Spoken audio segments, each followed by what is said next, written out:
G'day guys, welcome back to my channel. My name is Wildkard. Thank you for being here and watching my content. As always, it is my pleasure and the absolute privilege to talk about the greatest game in the world, rugby, and the greatest sporting event in the history of the human race.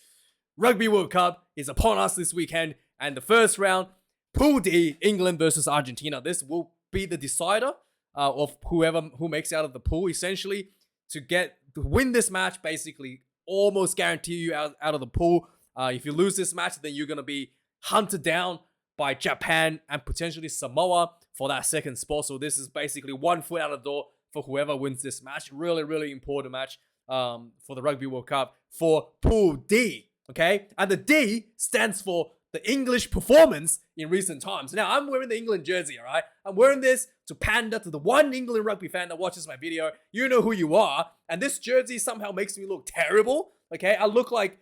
it makes me look like the color just makes my face look extremely pale. And yeah, it looks really bad on me. But I'm doing this. I'm suffering through all this for you, okay? For you. So you're welcome. For the rest of you guys who are just here for the entertainment, yes, England versus Argentina has a pretty long history in football. But England has the overwhelming dominance, I guess, especially in recent times over Argentina. The most recent match between England and Argentina was, at the stadium where England seems to lose all the time these days, Twickenham. The Argentina actually beat England by 1 point, despite England was dominating Argentina for the most part of the match. And somehow, under the watchful eyes of Eddie Jones, England lost the match by 1 point due to ill discipline. I mean, Argentina has a reputation for being one of the worst disciplined team in the world. Some of the players are literally the highest recipients of yellow cards and red cards, and somehow England lost to Argentina by poor discipline. Yes, I know. At Twickenham, what is it? The barrier gun for England rugby nowadays, right? So yeah, really bizarre sort of set of results, right? Argentina needed the hand of God to beat England a while ago, but now I think that the only hand that can save England is probably a red card from the referee. And yeah.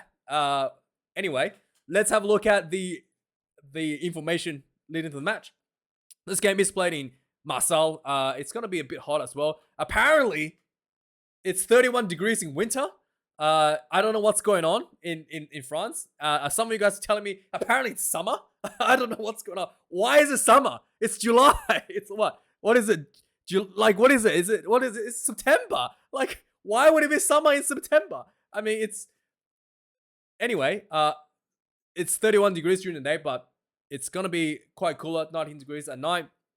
And yeah, nice summer sport for everyone. And the referee is going to be the greatest referee in the history of the world, right? Not just in rugby, but in every sport. He is the greatest.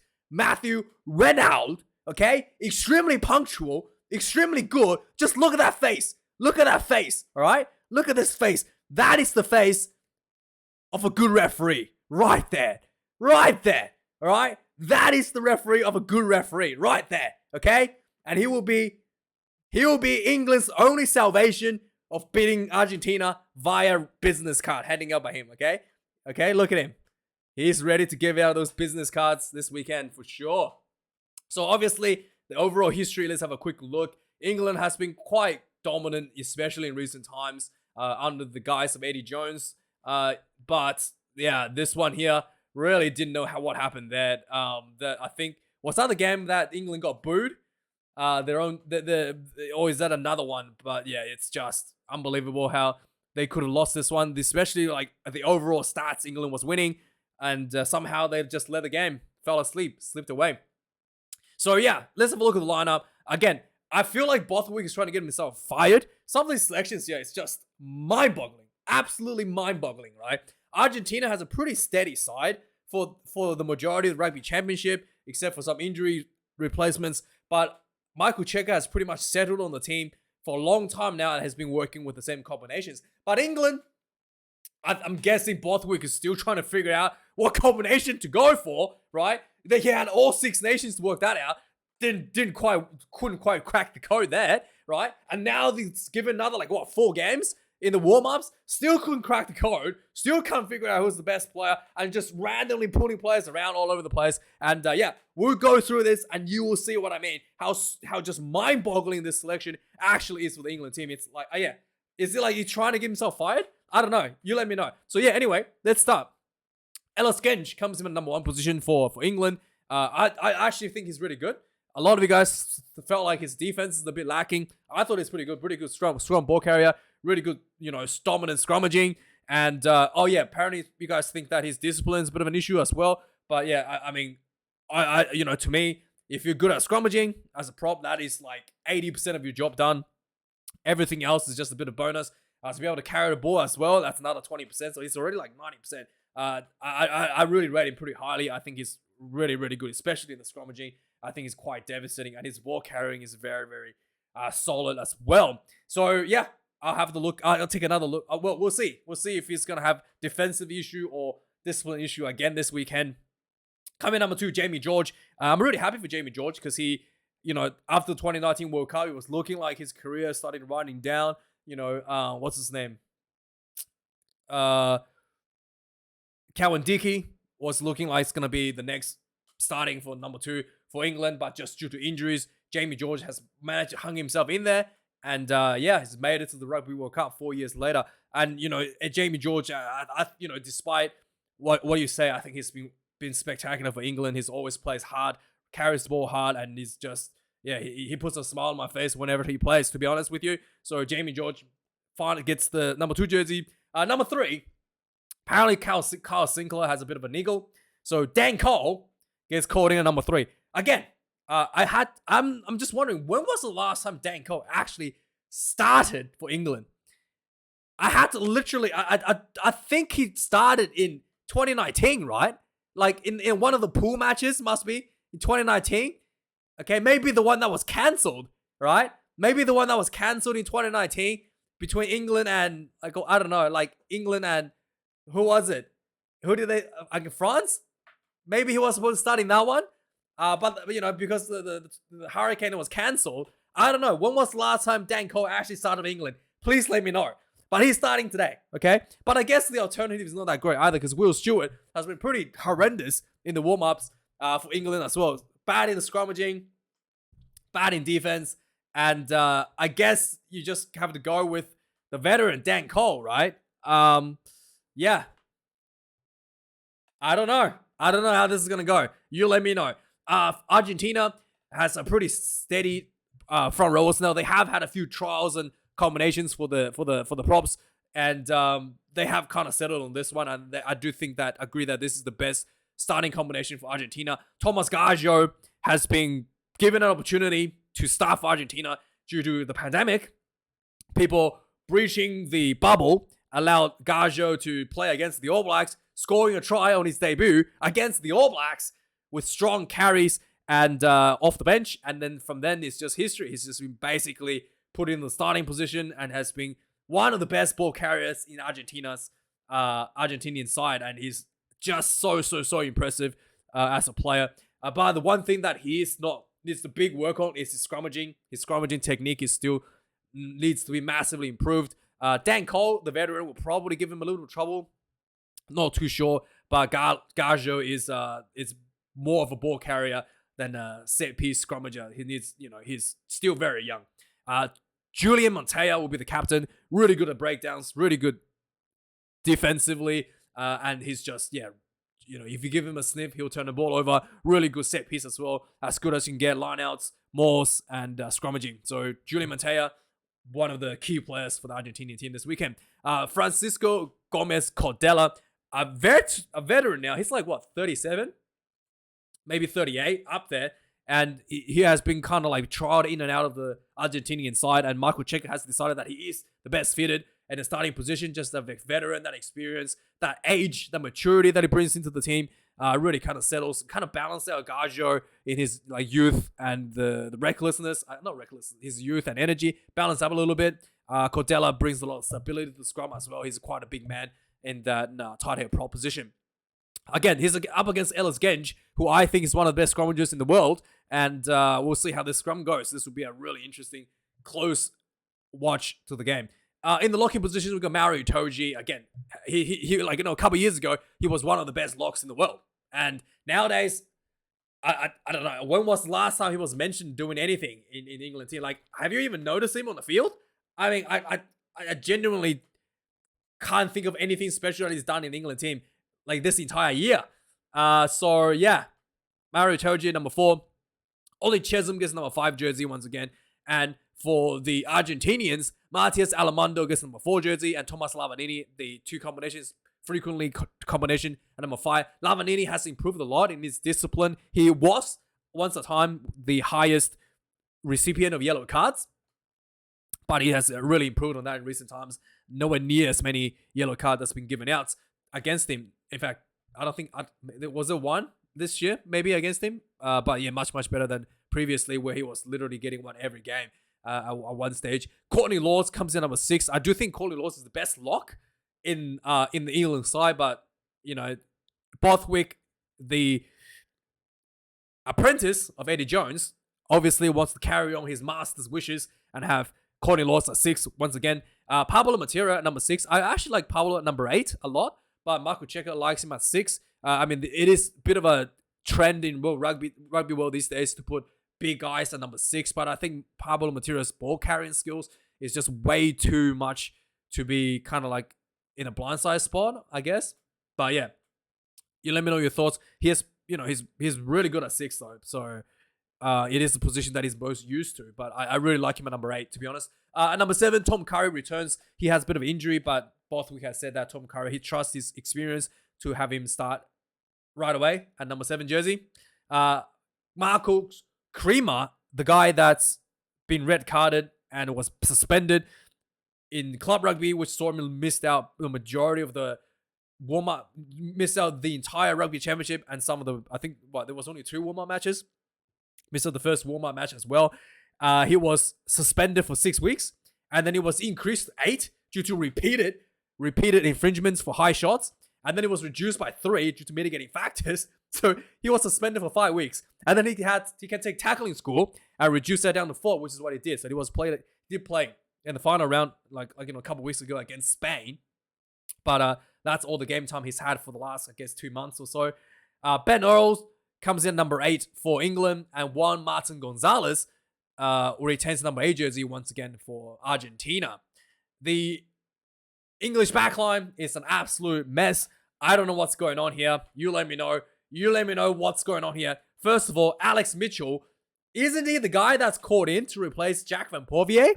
And did he even play any of the trial matches? I don't know. Did he come off the bench?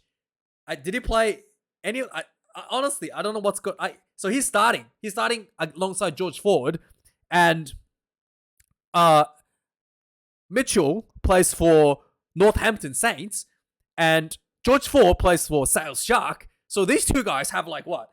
If you played in the trial matches, have like maybe like an hour of game time together as a 9-10 combination. And Ben Youngs is not in the team because Sir Woodward has come out and told Bothwick to drop Ben Youngs, and Bothwick has happily obliged to Sir Woodward's wishes and drop Ben Youngs. Yeah. Ben Youngs, who's played with George Ford in the Rugby World Cup, have hundreds of hours of game time, right? Literally hundreds of hours game time. Probably not hundreds. Probably like, maybe like 100 hours of game time with George Ford. He's not on the bench. He's not starting because Sir Woodward apparently signs checks for Bothwick. And Alex Mitchell in. And George Ford is number 10 once again. Obviously, Owen Farrell suspended still. Gonzalo Bertrano gets number 9 jersey for Argentina. Argentina like to swap their number 9s back and around a little bit. But Gonzalo seems to be the favorites for under Checker. Next to Santiago Carreras, who's been just tremendously good for Argentina as a playmaker out of a 10 jersey. He's a real playmaker, unlike, he's like, a real attacking playmaker, something that I think, Michael Cheika has taught him really well. He was exposed a little bit against the Springboks. Against the Springboks, the rush defense was really giving him a lot of trouble, and I think his delivery was just a bit too slow. Like the Springboks was getting to his face, and he passes the ball, and his teammates was already getting the defender right in front of him, and then the Argentina attack line was just unable to was just going back. Like, wasn't even getting anywhere near the advantage line. Was just going back constantly because of rush defense. And I do think that his delivery was probably just a little bit too slow. They had plenty of depth, and he was just not able to deliver that. But, something that he can work on with Argentina for sure. And again, now we have another baffling decision by England Rugby. Elliot Daly. You have Joey Merchant at number 13. Elliot Daly runs like a lock, and he gets... is it just me, or like, do wingers not have to be fast anymore? Like, what's going on? Elliot Daly's 11. Okay, I know Watson's injured, but you have Johnny May to replace him. Watson. Elliot Daly's 11. You have Joey Merchant, who's one of the most fastest played England rugby, most agile, most versatile. He gets put in 13. When you have Elliot Daly, that's much suitable 13. And, believe it or not, Ollie Lawrence is on the bench. So instead of just starting Ollie Lawrence, somehow Borthwick thinks that one of the best centers in recent times for England, Ollie Lawrence, he wants to put him on the bench and have Elliot Daly play winger. And Joey Merchant, who's a much better winger than Elliot Daly, is at 13.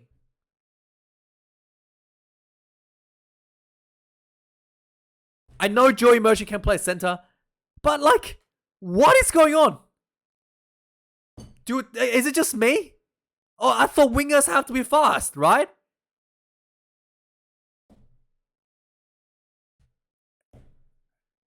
Anyway, Matias Carreras, on the other hand, quite fast, a former Sevens player.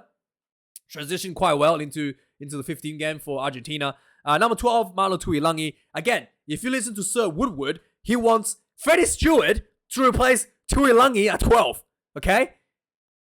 Borthwick didn't listen to that, but Borthwick did agree that Ben Youngs had to be dropped. Yeah, okay.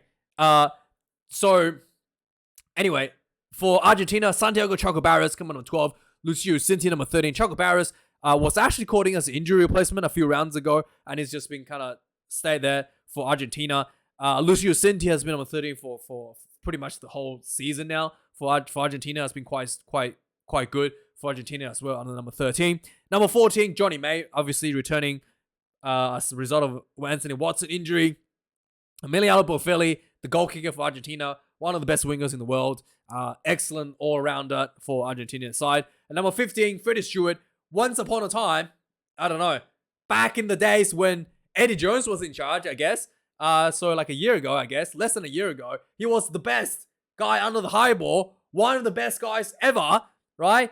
Looking at becoming the best fullback ever in England, right? And somehow he's under the tutelage of Steve Borthwick, he has unlearned the ability to catch a ball. Yeah, I know. I don't know how that happens. How you can teach someone to not able to catch the ball, I don't know. But he's managed to learn that from Borthwick.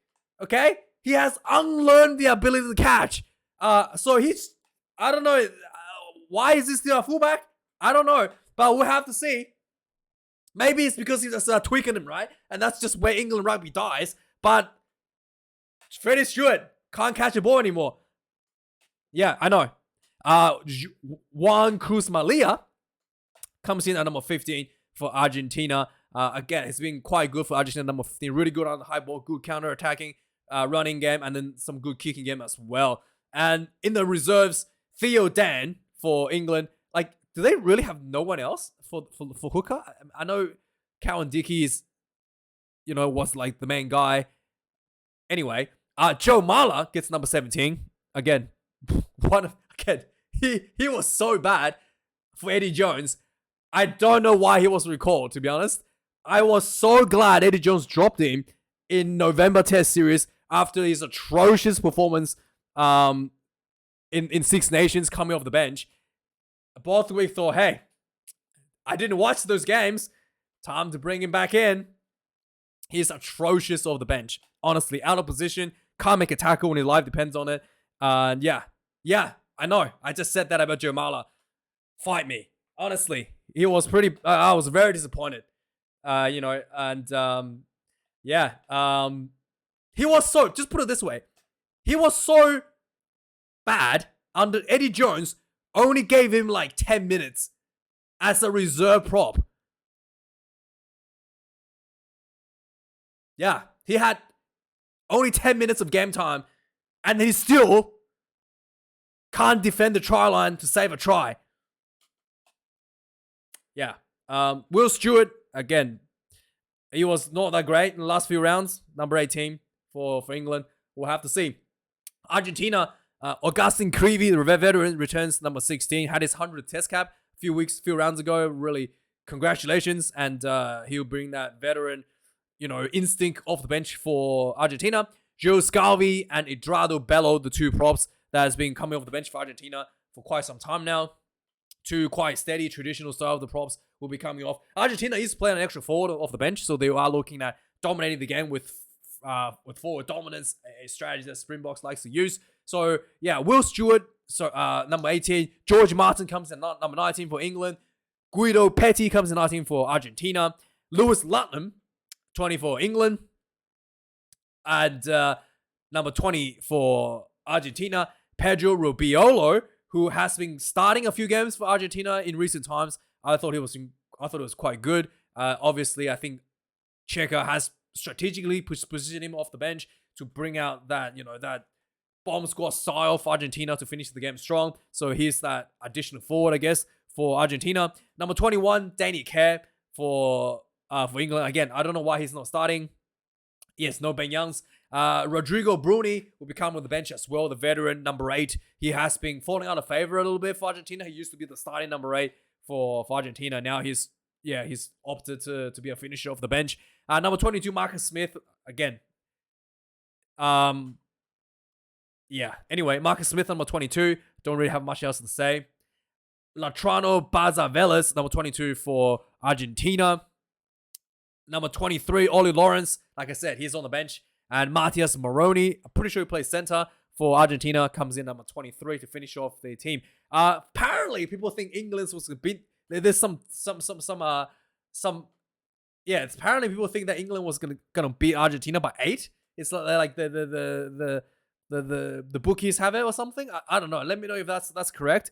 But I just like quickly glanced at something, but I'm not sure if that's actually correct. But surely Argentina will win this one. And I think Argentina will win, unless it's a red card by Matthew Reynald. The greatest referee ever. I think Argentina will comfortably win this one by 14. 35 points to 21, if not more. So yeah, let me know your thoughts, guys. Like, comment, subscribe. Do appreciate watching the video, especially the guys support me financially. And I will do this game as commentary. So tune in, but I said I was going to do Fiji versus Wales. I'm not going to do that one because I don't know the new Welsh players that well. And it's just going to be a really bad show, to be honest, quite frankly. And I can't really pronounce the Fijian players' name properly either. So it's just going to be horrendous for everyone. So I'm just not going to do that. I'll just do the review on that one. But I will do this one as a live commentary. If you want to tune in and watch, feel free. I will be doing the All Black versus French one, obviously. And anyway, thanks for watching, guys. Like, comment, subscribe, and see you guys later this week. Cheers.